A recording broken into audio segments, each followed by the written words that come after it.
তো দেখো বন্ধুরা কি প্রমাণে গরম পড়েছে। গরমে তো দেখো পুরো আমি যেন একদম আলুর চোখা হয়ে যাচ্ছি যেন গরমেতে। কি বলবো, রান্না করতে করতে মানে গরমে সেদ্ধ হয়ে যাচ্ছি আমিও। যা যা পরিমাণে গরম পড়েছে, খাওয়া দাওয়া তো উঠে গেছে, দুপুরবেলা খেতে বসলে খেতে ইচ্ছা করছে না।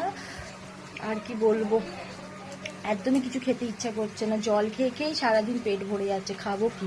তো দেখো আমি এখন রান্না বান্না বসিয়ে দিয়েছি, অনেক বেলা হয়ে গেছে। তো দেখো এখানে কি রান্না করছি, দেখো এখানে উচ্ছে আলু ভাজা করছি, আর এখানে ভাত বসিয়ে দিয়েছি, আর এখানে আজকে কমপ্লিট মাছ এনেছি, একদম আলু দিয়ে পাতলা ঝোল করব। আর কিচ্ছু না, আর কিছু করব না, যা গরম পড়েছে। পাতলা ঝোল একদম, এই গরমে সবাই একদম পাতলা ঝোল খাও, আর কিচ্ছু না, বেশি করে ডাবের জল খাও। যা গরম পড়েছে আর কিচ্ছু ভালো লাগছে না।